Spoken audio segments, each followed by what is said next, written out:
Kailanman hindi itinuro ng banal na kasulatan na Diyos ang likas na kalagayan ng ating Panginoong Hesukristo.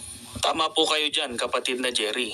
Ang mababasa po kasi natin sa pagtuturo ng mga banal na kasulatan na ang Ama lamang po ang iisang tunay na Diyos.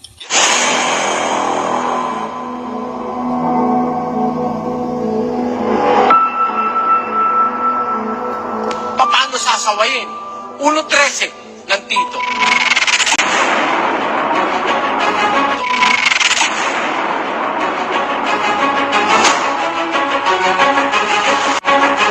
Sawayin mo, may kabaksikan sila upang magpakagaling sa pananampalataya. Gusto mong gumaling ang tao? Ang mali, sawayin. In the name of Jesus. Gusto namin kayong manita. Si Jesus Christ dito nga nakatira sa atin.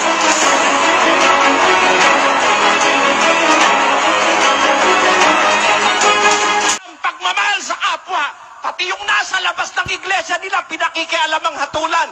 Sa Biblia, ang sabi ni Pablo, sa labas, Diyos ang humahatol. Pag walang kukontra sa mali, lahat ng tao maniniwala sa mali.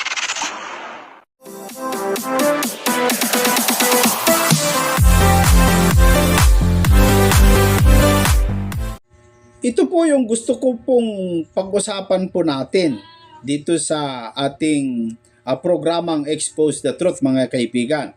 Yung doktrina po ng mga Iglesia ni Cristo tungkol po sa paniniwala nila na si Cristo ay hindi po siya Diyos, kundi siya po ay tao, mga kapatid. At gumamit sila ng paraan para patunayan na si Cristo po ay hindi Diyos, kundi siya po ay isang tao.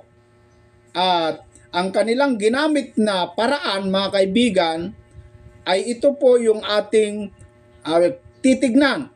Pansinin po ninyong mabuti, mga kapatid, kung paano po natin mapapabulaanan yung ang kanilang mga paraan para patunayan na si Kristo ay hindi Diyos. Napakaganda po ito, mga kaibigan. Makinig po kayong mabuti. So, umpisahan natin, pakinggan natin yung kanilang katwiran kung bakit si Kristo ay hindi Diyos. Ano po yung dahilan?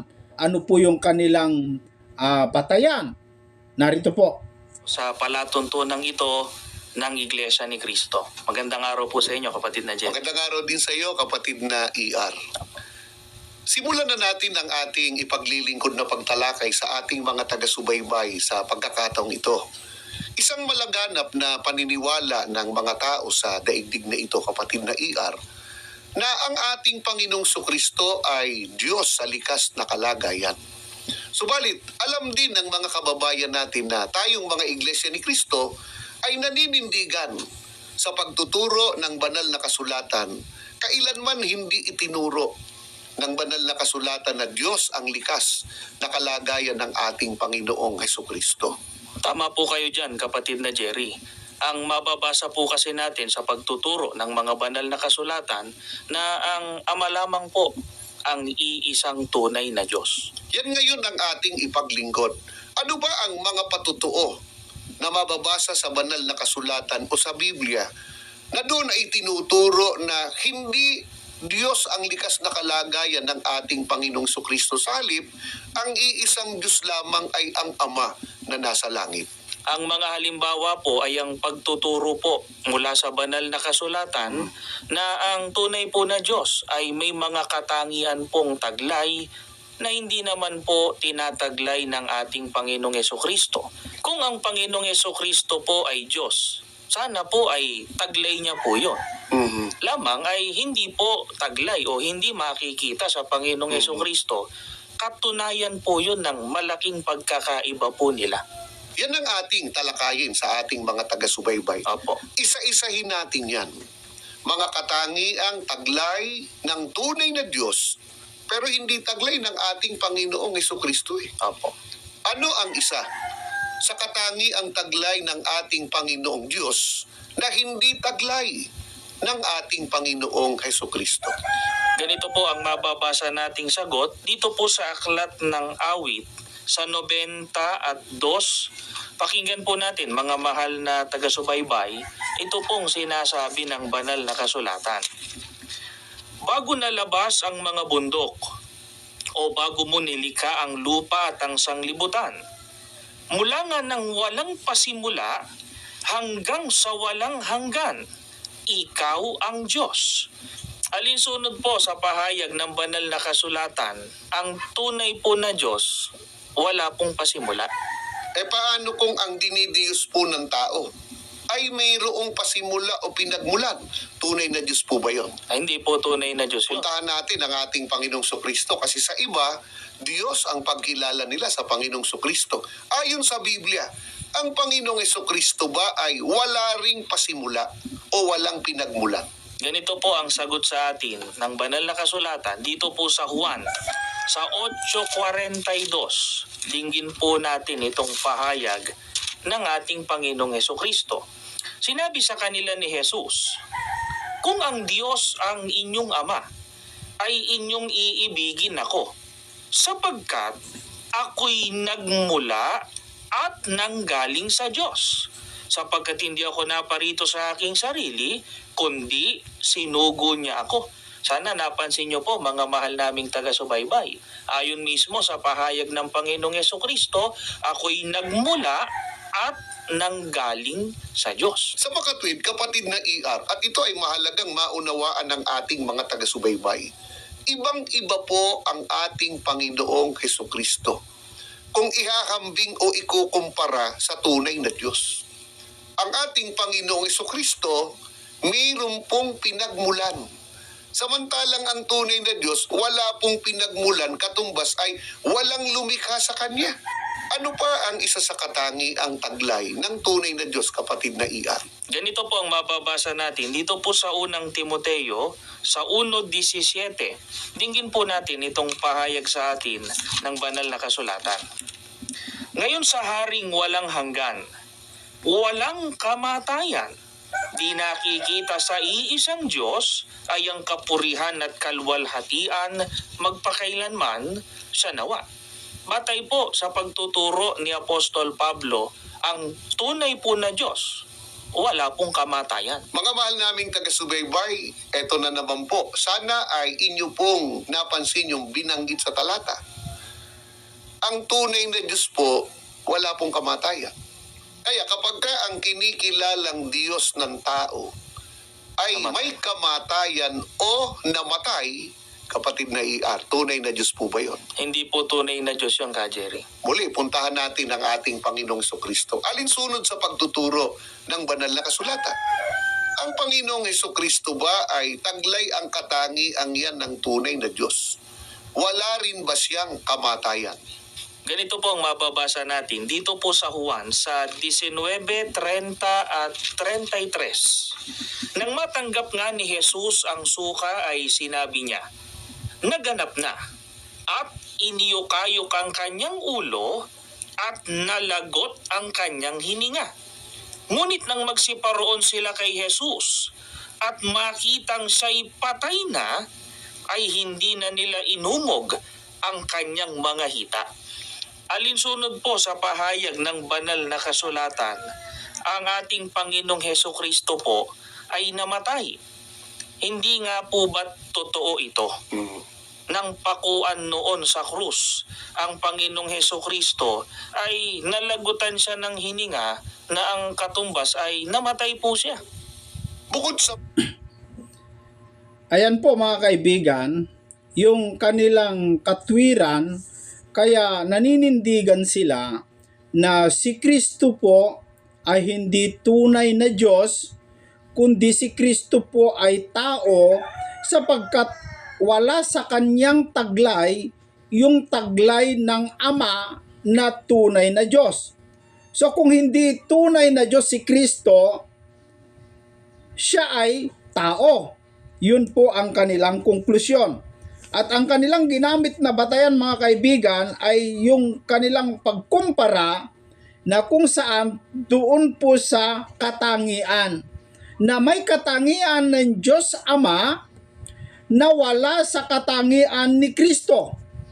Kaya doon nila ginamit yung patunay nila na si Kristo ay hindi po tunay na Diyos, kundi isang tao lang, mga kaibigan at mga kababayan, no?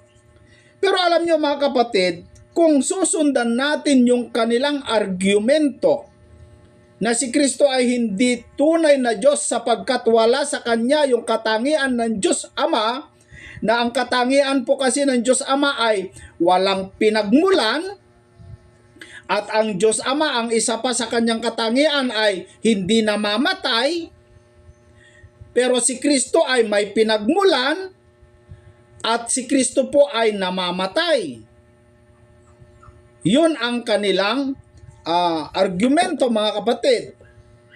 Kaya yan sabi nila, hindi tunay na Diyos si Kristo sapagkat wala sa Kanya yung katangian ng Ama.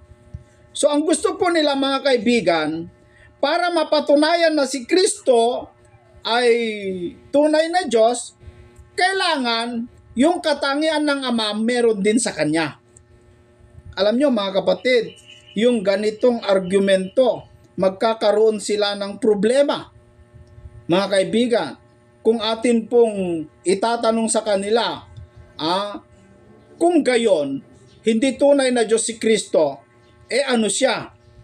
Bagamat yung kanilang mga sinasabi at binabasa, hindi naman po sinasabi sa Biblia na kung para mapatunayan na ikaw ay tunay na Diyos, walang aral ng Biblia na ganun Para mapatunayan na ikaw ay tunay na Diyos, kailangan meron ka sa katangiang ito.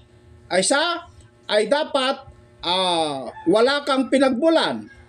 Ganun ang gusto nila mga kaibigan Pero sa Biblia, hindi po ganun ang turo. Para mapatunayan na ang isang bagay ay hindi po tunay na Diyos. Kasi, unang-una mga kaibigan, ang Diyos po ay hindi siya gumagawa ng peke o hindi tunay. Lahat ng ginawa ng Diyos ay tunay.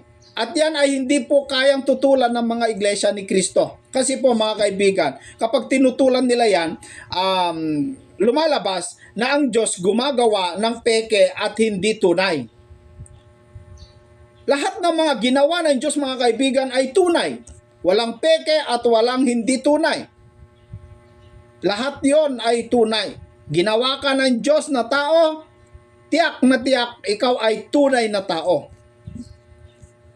Ginawa ng Diyos yung kalabaw, yung kambing, yung baka, yung lahat ng mga hayop, ginawa niyang hayop, tunay yon. Tunay silang kalabaw, kambing, baka, leon. Tunay sila. Hindi peke yon. Hindi peke yon. Ngayon, kung kukunin din natin, susundan natin yung argumento nila na para mapatunayan na si Kristo ay Diyos, dapat taglay-taglay niya yung katangian ng Diyos Ama. Dahil wala kay Kristo yung katangian na yon, ibig sabihin si Kristo ay tao. Paano, mga kaibigan? Kung patunayan ko rin sa inyo, ayon sa iyong batayan, ayon sa iyong paraan, para patunayan na si Kristo ay tao, dahil wala sa Kanya yung katangian ng Diyos, paano kung sasabihin ko si Kristo hindi tao, sapagkat yung katangian ng tao ay wala kay Kristo? Jason Matematiko, paano kung makita natin na si Kristo ay wala sa Kanya yung tunay na katangian ng tao? Hindi rin tao si Kristo. Kung hindi tao si Kristo, ano siya?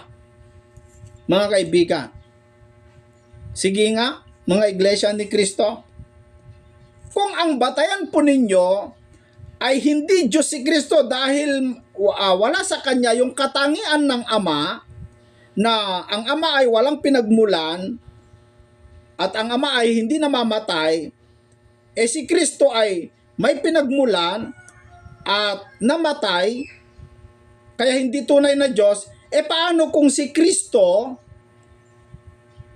wala din sa kanya yung katangian ng tunay na tao, hindi siya tao. Kung hindi siya Diyos, hindi siya tao, ano siya? Bakit ko sinabi yun, mga kapatid? Kasi ano ba ang katangian ng tao na wala kay Kristo? Unang-una, sila yung nagsabi. Sa kanilang binasa, dito po sa libro ng 1, Kapitulo 8, sa versikulo 42, sinabi ni Kristo, sinabi sa kanila ni Jesus, kung ang Diyos ang iyong Ama, ay iyong iibigin ako. Bakit? Sapagkat ako'y nagmula at nanggaling sa Diyos. Sapagkat hindi ako naparito sa aking sarili, kundi sinugo niya ako. Tingnan nyo mga kaibigan.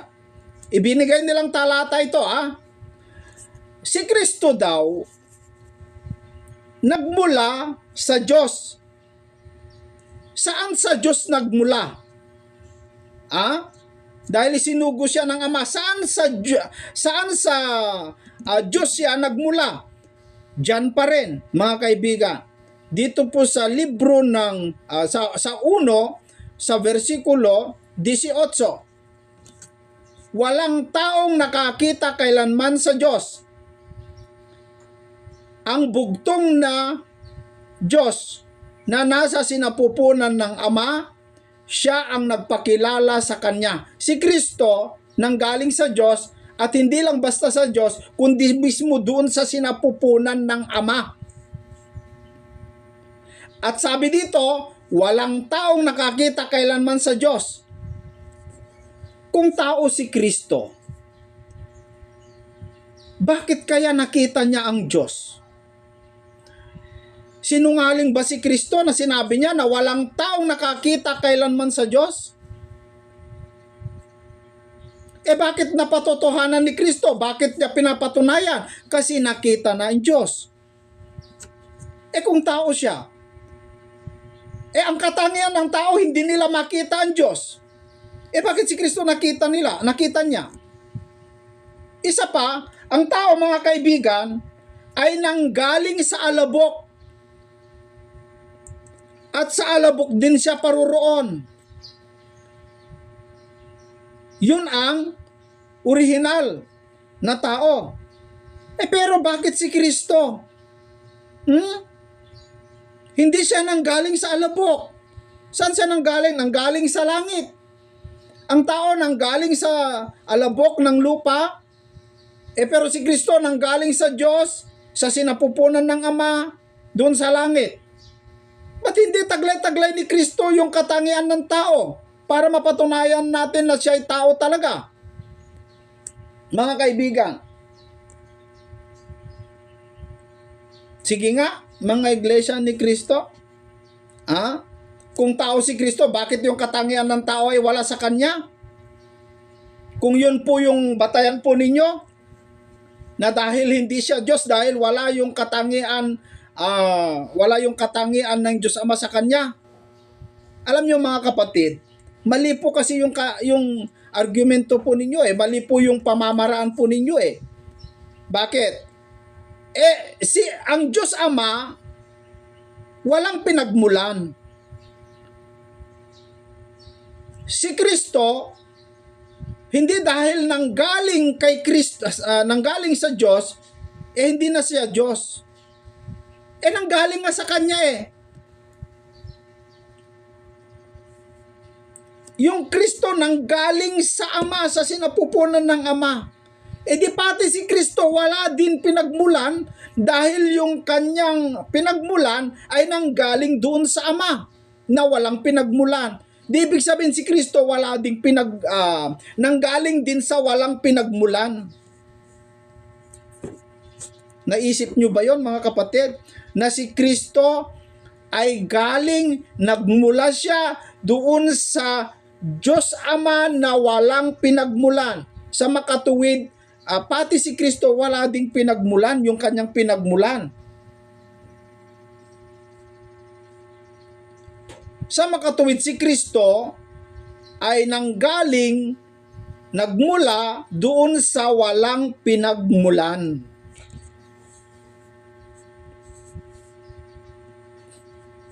Kaya hindi mo dapat sabihin tao si Kristo. Bakit? Kasi ang katunayan, yung katangian ng tunay na tao wala kay Kristo. Unang-una, ang original na tao ay nabuo sa pamamagitan ng babae at lalaki sa pagsama ng sperm at saka egg cell. Si Kristo, meron bang ganon? Ba't walang katangian si Kristo na ganon? Si Kristo nabuo, walang sperm, walang egg cell. Nabuo lamang po sa pamamagitan ng kapangyarihan ng Espiritu Santo. Ngayon sabihin mo, tao. Unfair ka kung ganun ang gawin mong batayan para patunayan na si Kristo ay hindi Diyos. Unfair. Hindi po maganda yung batayan po ninyo. Kaya hindi po sapat yun para patunayan si Kristo ay hindi Diyos dahil wala sa kanya yung katangian. Mali ka dyan, mali po kayo dyan. Bakit? Kung katangian ang hinahanap po ninyo, hindi nyo mapapatunayan na si Kristo ay tao sapagkat yung katangian ng tao wala kay Kristo. Yan po ang maliwanag dyan, mga kaibigan. Kaya ano pa yung mga katwiran nila para patunayan na si Kristo ay hindi Diyos? Pakinggan nga natin kung ano pa yun. Mga katangian ng Diyos na hindi taglay ng Panginoong Kristo, gaya ng ang tunay na Diyos po ay walang pasimula, ang tunay na Diyos ay wala pong kamatayan.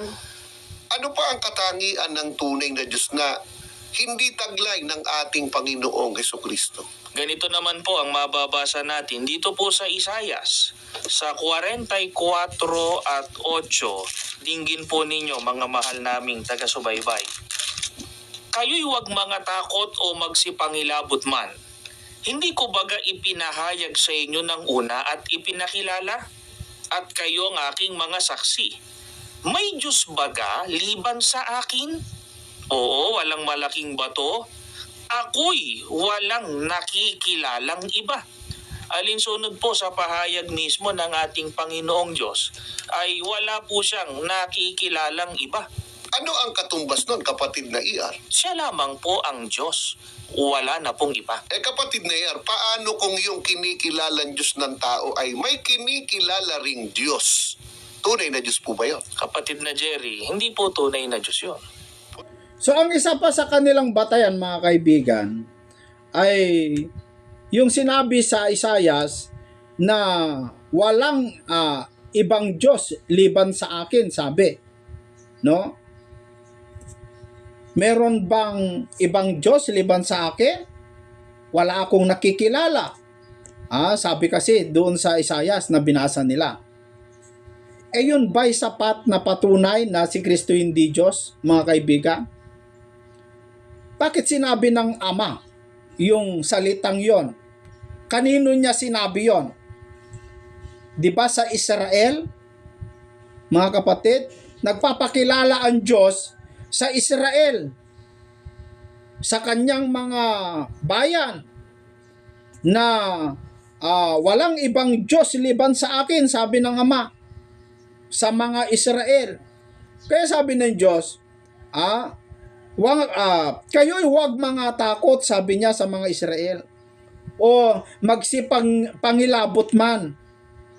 Kasi takot na takot sila sa mga ibang bansa eh. Hindi ko baga ipinahayag sa inyo ng una at ipinakikilala at kayo'y ang aking mga saksi. Sabi niya, may Diyos baga liban sa akin? Oo, walang malaking bato. Ako'y walang nakikilalang iba. Yeah. Doon sa kinakausap ng Diyos, doon sa kanyang mga kinakausap na bayang Israel, sinabi niya, walang Diyos liban sa akin. Sabi niya. Pero sapat ba ito para sabihin natin na si Kristo hindi Diyos? Unang-una, mga kaibigan, Si Adan, isa lang po siya. Nag-iisa lamang po. Noong nagkaroon ng Eva, saan nanggaling yung Eva? Gumawa ba ng Diyos na ibang tao, ginawa niyang babae, ganun ba? Kasi si Adan kasi mga kaibigan ay pinorma ng Diyos galing mismo sa alabok, pinorma niya, naging Adan. Pero kay Eva, hindi ganon ang paglalang. Alam niyo po ba kung saan nanggaling si Eva? Nanggaling doon sa iisa. Iisa, nanggaling doon sa iisa, si Eva. Sa papanong paraan? Si Adan po, nung nakatulog ng mahimbing, kumuha ng Diyos ng isa sa kanyang tadyang, doon mismo sa isang tao, sa isang katawan ni Adan, kumuha doon ng isang parte ng kanyang tadyang at ginawang babae. Nagkaroon ngayon ng isang tao na babae. Pero dati, iisa lang yon. Yun po ay si Adan. Tadyang ni Adan yung babae. Nanggaling mismo sa kanya. Iisa dati yon. Pero ginawang dalawa ng Diyos. Ngayon sabihin mo, si Eva ba ay hindi si Adan? Si Adan ay hindi ba si Eva? Mali ka dyan kung sabihin mong iba. Magkaiba sila. Paano kung sasabihin ko si Eva siya rin yung Adan, si Adan siya rin yung Eva? Ang tawag ng Diyos sa kanya ay Adan. Tawag kasi ng Diyos sa kanila ay Adan eh. Basahin natin dito po sa Genesis chapter 5. Ganito po ang ating mababasa.